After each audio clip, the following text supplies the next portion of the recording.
All right, welcome back, ladies and gentlemen.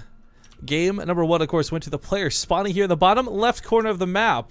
It's going to be the blue Zerg player from My Insanity, Sacsri. And playing as the red Protoss, you should be representing him in the Twitch as red. It's Rain. Yeah, it's a fun little thing. I like doing it, guys. Make sure you do align your colors appropriately until this series is concluded, because they need your support. They need your love. And one of these two is going to advance. It's the finals of the group. There's no other spots available. There's no second place, third place at this point. It's do or die. And Sacsri's up 1-0.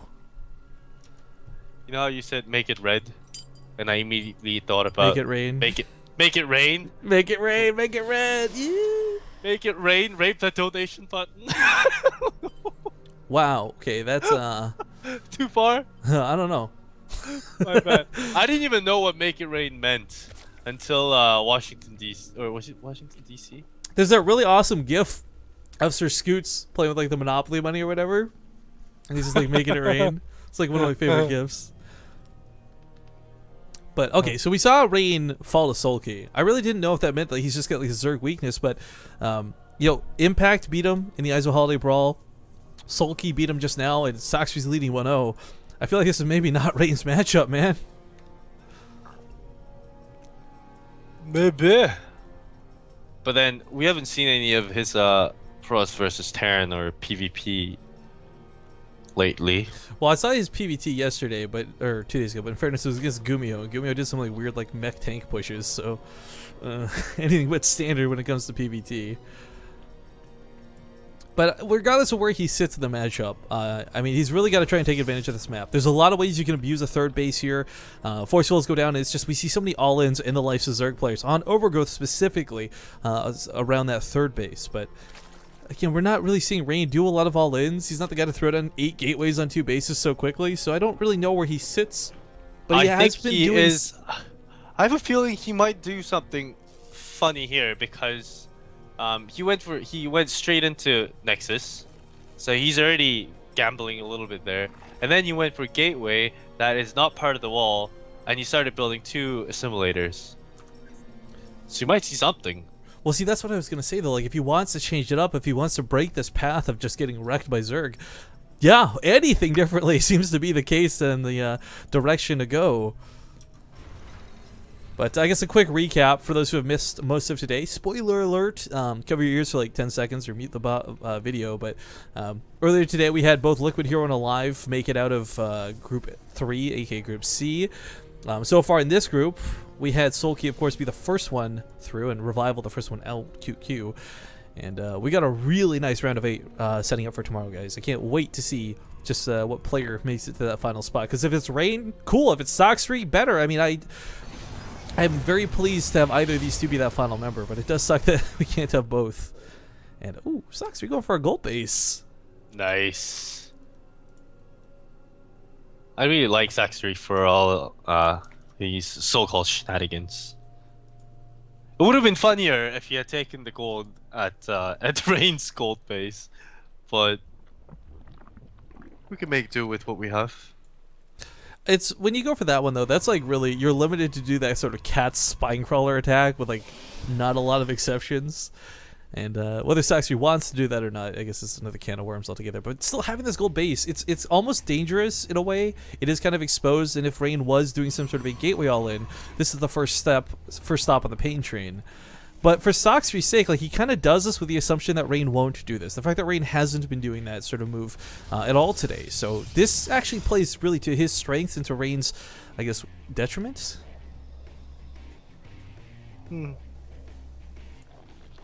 But then, I don't know. Sacsri always does weird stuff. So, I don't know, maybe that's just part of his style. By the way, guys, I just want to shout out the chat real quick. I've been loving the amount of red and blue we've been seeing in chat. I know some of you guys want to go back to purple and green and whatever annoying colors you had before, but blue and red, keep it together, guys. Solidarity for your player. Definitely been seeing a lot more red than blue, though. So, guys, come on. Sacsri's up 1-0. Where's the faith? I thought we're gonna see some sort of an all-in with Rain, but taking 2 more assimilators, I don't think I don't think we'll be seeing too much of that. But we do see a bit of an all-in coming out of Sacsri. He might be on a gold base, and that's cool, but that's a lot of roaches and lings with no further drones behind us.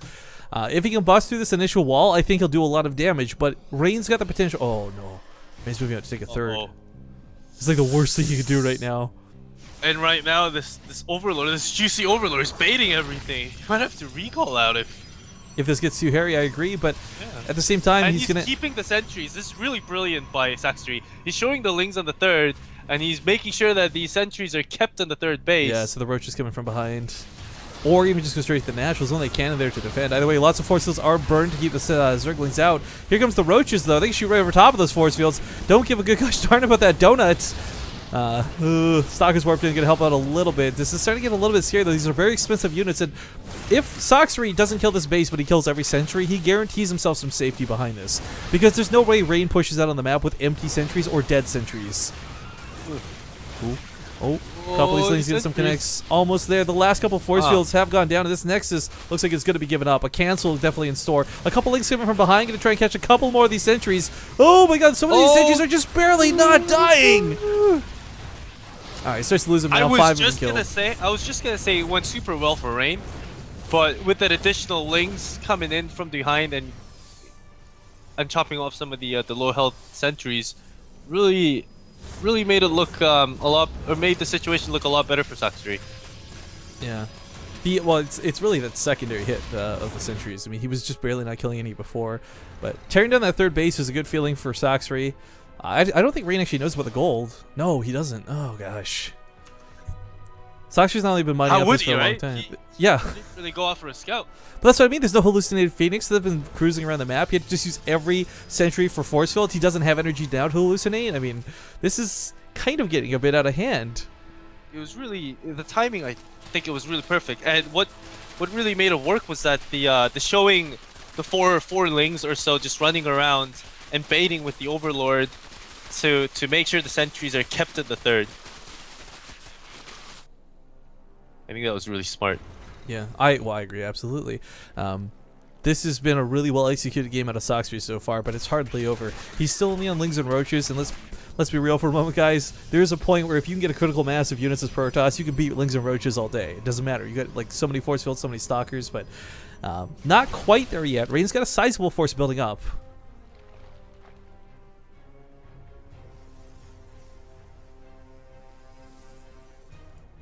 And here we go for ramp, a couple of the roaches. We got lings slopping in from the left side. This is a total all-in from Sacsri now. It's like kind of been a total all-in for a while. It ended up becoming, because I guess things went so well. Oh, Sacsri just decided not to take any upgrades and burning a lot of the force field. It's almost way too much and excessive. I thought he was going to go for a clear cancel on that Nexus. He did have the full surround, but with Zealots coming back, got a little bit scared. A little bit cold feet, if you will. Still the pressure in the front. A lot of force fields were burned, and not a lot of roaches were killed. So there's just not a lot of force fields left. Well, there might be by the time they attack. I think there'll be about 3 or 4, right? But yeah, +1 weapons is going to help Rain out just a bit. If you can get those force fields down, if you can start chipping with the roaches, this looks better. But so far, all he's really been killing this game are Zerglings. A small handful of roaches have died, but like nothing in comparison to the ling count. Oh. Comes more roaches. Force field, force field, force field. Gets a couple, but like you said, he's almost out of energy. In fact, I think those were the last couple of force fields available. Sacsri's just going to disengage away from the wear out. And now he just goes around and attack the third. Or just recollect your unit. You know what? Here's the thing. He's just like, every time he engages, he comes out bigger and bigger with the army supply. And he's not really getting any good kills for it. Rain, however, has just been kind of maintaining the stalker count while the sentries have been sort of regenerating energy.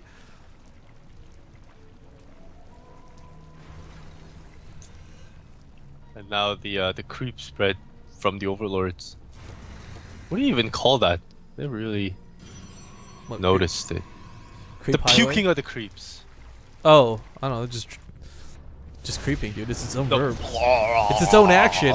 Coming from 2 different angles, Sacsri is going to try and pincer Rain, and there's just not a lot of force fields. He killed a lot of the sentries immediately. Zealots are getting sent to their death against this wall, and now it's 123 supply of roaches versus what is just going to be stalkers. They've got blink, sure, +2 weapons, sure, but it's just so many more roaches.